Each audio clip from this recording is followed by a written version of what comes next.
Welcome back to Our Community. Susie Thomas visiting with Nicole Donyant-Moore, talking about reminiscing about Three Wishes. And so they wanted to surprise you. You surprised the town by building a library. And you know what? Before we move on from the library, describe what's the inside. The children's corner especially was just really special. Can you talk about that? Because I think that was really where your heart was. The outside of the corner is actually a castle shell. And because I wanted it to be, fairy tale like and, to be a different world to enter into. And the inside of that is a mural that actually if I can recall, the lady from another show, the artist, they flew her in just to paint the mural inside of that corner. Wow. Wow. Yeah, it's very special. If you haven't been there, you need to. It's just something to see. But that wasn't the end of it. You thought that was the end of it. They take you and you get to see, and there's this grand opening, and that was a very amazing day. But they had another surprise for you, didn't they, Nicole? What was that? Yeah, they were surprised that I was, my wish was so selfless. And They said, well, you must have something you want for yourself. Mm-hmm. And I said jokingly, well, I'd like a horse, but my parents won't let me have one, or I have no place to keep one. And that got their wheels turning. Yeah, and that got their wheels turning. And then I think a month or two after that, they said, well, because I had been riding at Pegasus, and They said, well, you go pick out your horse and we'll buy it for you. Oh, and that started with a horse named Spirit, but then it ended up with a horse that I ride now consistently. His name is Jack. Oh, Spirit was a little too spirited, I understand. Spirit was too spirited, and he wasn't right for a therapy horse. No, not a good therapy horse. No, not if they wanted to just go galloping around. No. But tell me about Jack. Jack he's pretty cool. He's actually getting up there in age, but I ride him every Thursday night. For an hour. That's awesome. Tell me about the experience, what that does for you, Nicole. What does being on Jack, what does that do for you physically, emotionally, mentally, everything? Physically, because of my cerebral palsy, it helps me with my muscles and stretching my legs, and it gives me just that freedom to not be tight anymore. Mm-hmm. Yep. And you're able to just kind of, the muscles can relax a little bit and just kind of enjoy the ride. Be able to have the horse do the walking for a while and me just having to sit there. And a kind of a special relationship develops between the rider and the horse. Can you describe it? The relationship, I would think, would be, just trust and compassion for one another and understanding, and because they're specially trained therapy horses, so they have to be trained a specific way for the individuals that ride them. I know Jack knows you care so much for him, and I have a feeling you know that Jack cares so much for you as well. Yes. Yeah, I kind of can pick that up. So from that whole experience, then you were an inspiration. You went on to college. You're now an old married lady, and you're just 5 years in July, actually. Oh my goodness, happy anniversary. I can't believe it's been that long. My Thank goodness. You. Very, very fun. And tell me about life now. How's life now? Life is pretty good right now. I'm working for the Tuscarawas County Board of DD right now. Mm-hmm. And life is actually pretty good. I'm interning for them and doing things that they need help with. And I actually receive services through them myself. So I guess in a way it kind of made sense for them to hire me. It's so cool to see someone give back once you've received something from an organization to turn around and then you're one of their products.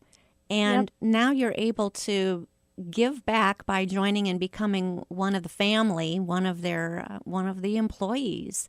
Yeah, you're absolutely right. It just makes sense, and it's wonderful to see.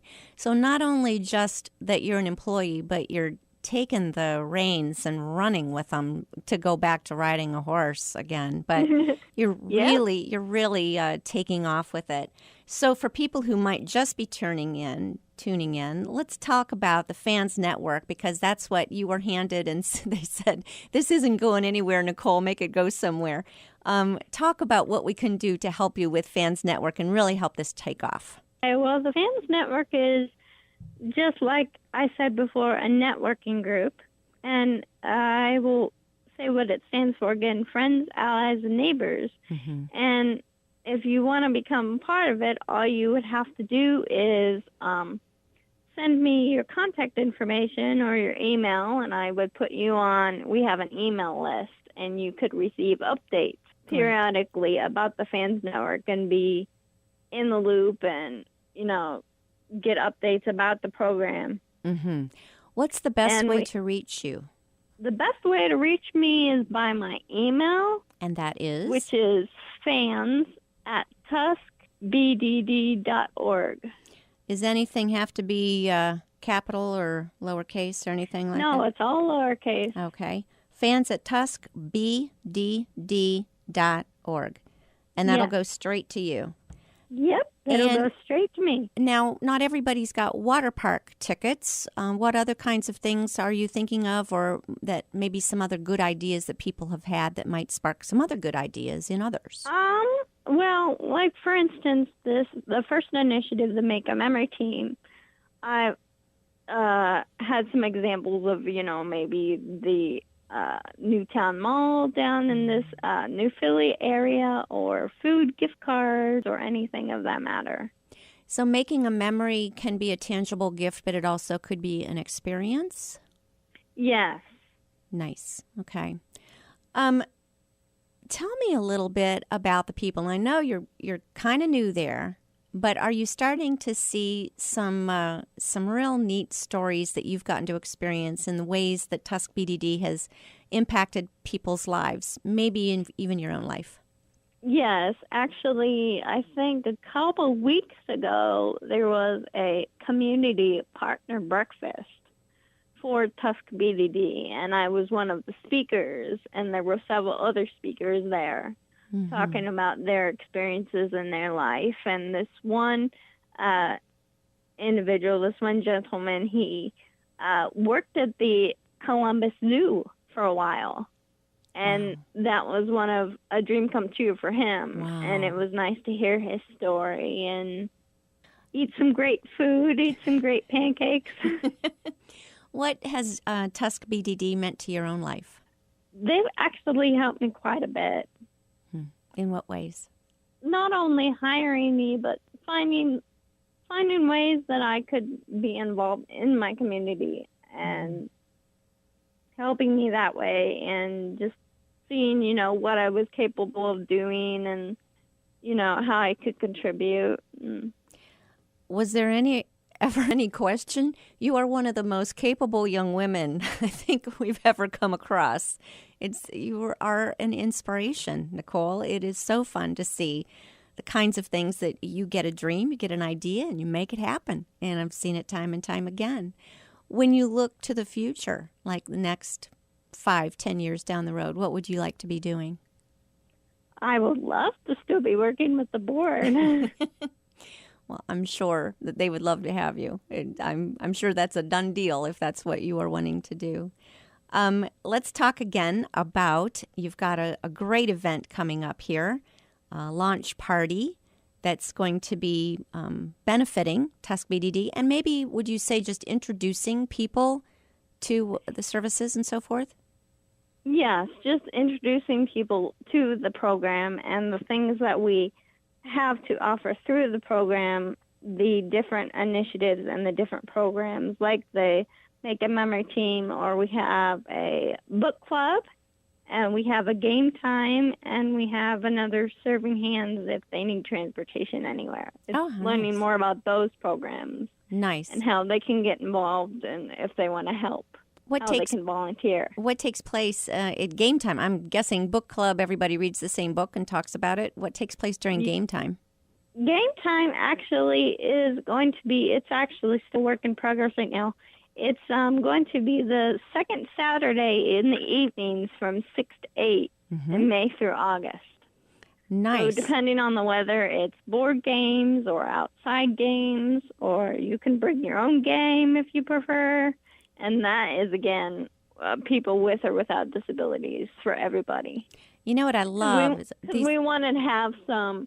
We wanted to have some fun activities like game time and the Novel Adventures Book Club. And actually, the Novel Adventures Book Club is the first Wednesday of each month from 4 to 5.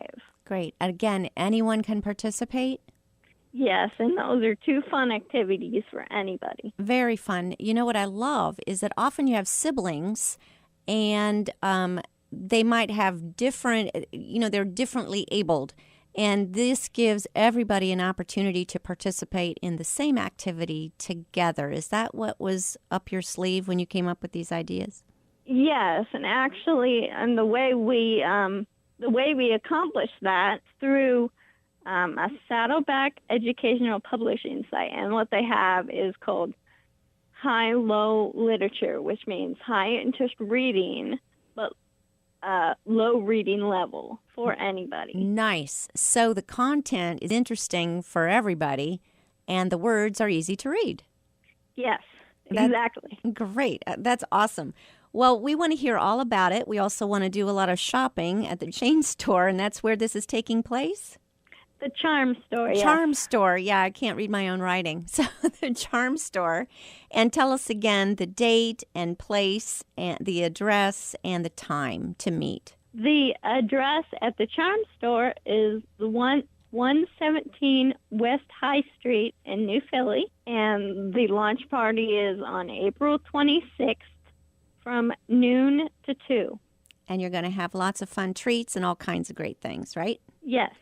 Nicole Donyett-Moore, you are an inspiration once again, and thank you so much. We will see you there. Thank you for everything you do in our community. Thank you so much, Susie, for having me.